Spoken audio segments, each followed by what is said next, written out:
nasci no interior e antigamente as coisas também não eram fáceis igual hoje, né? Hoje está um pouquinho assim mais acessível, digamos assim, mas não fácil, certo? Antigamente o dinheiro ele tinha o seu valor, só que ele era um dinheiro pouco. Então por isso que sempre faltava um tênis, faltava uma roupa pra gente ir pra escola, você entende? A gente não tinha essa liberdade de que tem hoje de uma Shopee, do Mercado Livre, entendeu? Coisas baratas você pode comprar, entende? E o que acontece? Namorava na chácara, né? Nos meus 5 6 7 anos morava no sítio, uma chácara que meu pai tomava de conta da minha mãe. Lá tinha umas plantaçãozinha, tinha um pouco de café plantado, tinha mandioca também.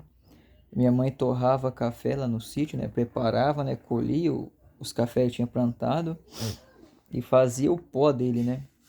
E também minha mãe capinava, né? Ali toda a chácara, né? Como nós era caseiro. E só minha mãe fazia esse serviço de capinação, certo?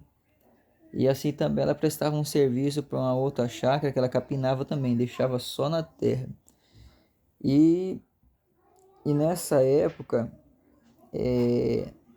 eu estudava numa escola do bairro, né? Que a estrada de barro, de terra, dava uns, quer ver, acho que 1 quilômetro, 2 quilômetros até a escolinha, né?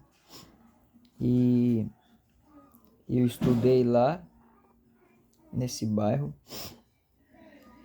e o tempo foi passando, concluí meus estudos nesse mesmo bairro, né? E eu me lembro que eu era muito arteiro, claro, né? Não tinha amigos, brincava sozinho no sítio, né? Não tinha carrinho, não tinha porcaria nenhuma, era só um carrinho de mão que eu puxava, sabe? E a Suma fala assim de trauma, né? Hoje, né? Fala, a criança fica traumatizada com isso e aquilo, de apanhar e de coisa e tal, dos pais. Eu tenho um trauma assim, um trauminha que eu carrego só de uma situação, de um brinquedo que eu quis e eu não tive. Só isso, é o que eu lembro até hoje, um brinquedo que eu quis ter e não tive. Agora de pisa, olha, não tem trauma não, e eu é que eu apanhei. Certo? Lá nós tinha fogão a lenha, tinha criação também.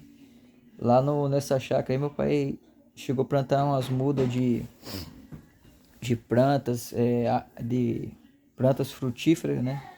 Pés de frutas lá, plantou jaca, plantou coco, limão, plantou umas porradas de coisa. E que lá ficou depois que nós se mudamos, né? E, e antigamente meu pai caçava muito. Nós comia raposa, era no almoço, na janta, no café. Era só gambá. Antigamente as coisas eram difíceis. Os pais no interior era gambá que tinha para nós comer. Gambá era o prato predileto, entendeu? Essa é a grande verdade. E nós morava perto da mata já, então. Mas isso faz muitos anos, você é doido. Eu acho que nem lei existia para esse tipo de coisa, porque. Mas era mais por necessidade, né? Então, não era por esporte, né? Mas antigamente o negócio era feio. Tinha família que a gente via que eu vou falar a verdade pra você a situação, hein? O que era bom que tinha no sítio lá na roça, um negócio da hora, era a mina d'água. Tipo aquelas bandas lá onde eu morava, tem bastante ainda. A região do Vale do Ribeiro ela é rica em água. Para todo lado que você vai é água. Desde a Serra do Cafezal descendo, cada mina de água que você vê, muito linda. Eu vou tirar um dia para eu gravar um vídeo lá na Serra do Cafezal, lá mostrar. Qualquer dia eu tirar um dia para andar lá. Entendeu? Tem que ter um pouco mais de coragem, que lá tem cobra igual formiga. Lá, nossa senhora, já trabalhei por aquelas bandas ali na duplicação.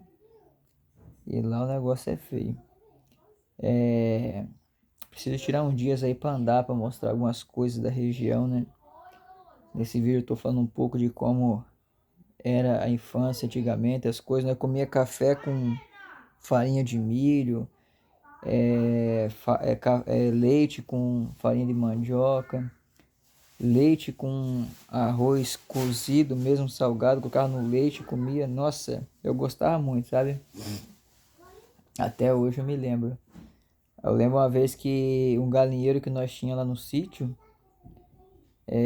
meu pai foi obrigado a desmanchar ele e tacar fogo nele, que deu pulga, piolho de galinha. Mas deu piolho de galinha, foi obrigado a queimar os colchão, velho, tudo que tinha lá pra matar esses piolhos de galinha lá que deu lá. Porque galinheiro muito, com muita galinha, é perigoso esses insetos aí mesmo, ele destruiu esse galinheiro que tinha no sítio. Eu lembro até hoje. E a mina de água tinha lá, era tipo um poção assim, bem largo, assim, acho que tinha uns 3 metros por 3 assim. Aí nós ia buscar água lá, subia a ladeira que dava mais ou menos até a casa acho que uns 150 metros. Minha mãe ia carregar água no balde. E lembro também que depois que nós se mudamos de lá para onde que meu pai até hoje mora com minha mãe, nós carregamos bastante água da mina nas costas. Então, assim, o que muitas pessoas viveram, né, no passado, muitos adultos, pais e avós, eu cheguei a vivenciar um pouco também, cheguei a carregar água da mina, carregar assim lenha para ajudar minha mãe. Então, eu tenho essas experiências, sabe? Esse conhecimento também. E passei por esses momentos difíceis igualzinho as pessoas de 60, 70 anos de idade que passaram esses momentos difíceis na vida. Eu cheguei a acompanhar também, né? Que eu sou de 91. Então, acompanhei até o pulo do gato que nós ouvia de manhã na rádio, né? Na época que tinha aquelas televisão lá de madeira, sabe? Até que na época, eu lembro que a Silvia Popovic lá tinha um programa de culinária dela na Rede Record, tinha a novela Zazá, aquela época que tinha, quer ver? Tinha uma lata de óleo, que ela era de papelão naquela época. Quem é de antigamente lembra, sabe? Tinha muitas coisas que hoje não tem mais. Tinha aqueles doces guarda-chuvinha de chocolate que eu gostava bastante, sabe? Sempre que podia eu comia daquilo lá. E, e a gente lembrar do passado, dessas fases aí, né? Dá uma saudade dos tempos assim bom que a gente vivia, né? E, e eu lembro que na época não tinha nem essa rodovia da Regis Bittencourt que dá sentido a Curitiba, só tinha essa que dá sentido a São Paulo, né? Essa rodovia que passa aqui na região do Vale do Ribeira, que liga São Paulo a Curitiba, né? Eu lembro quando a ponte ali em frente, perto do Fazendeiro Retorno, estavam fazendo na época, né? Fizeram toda a escora de madeira, né? Então eu tenho umas lembranças boas de antigamente, né? E isso para mim é muito bom, né? A gente lembrar das coisas boas, poder compartilhar e dizer no vídeo. O próximo vídeo que eu vou lançar depois desse, eu creio que vai ser falando de algumas ferramentas boas que eu comprei e tenho, e eu vou aqui recomendar para vocês, beleza? Deixar um abraço aí a todos os seguidores. Você que não é o nosso seguidor, é simpatizante, ou tá vendo o vídeo pela primeira vez, peça você, curte aí, dá uma moral para nós aí, pra gente continuar com o nosso trabalho, tá? Pra gente estar impulsionando mais aí, tá alcançando mais pessoas, visibilidade, e a gente crescer junto, né? A gente ter oportunidade de ir mais além para trazer coisas novas, ter acesso a outros lugares, entende? E dizer que tudo tem um custo, uma deslocação, ir para um canto. E para isso, o nosso combustível, nossa força é o apoio do público aí, tá bom? Grande abraço a todos vocês, fiquem todos com Deus.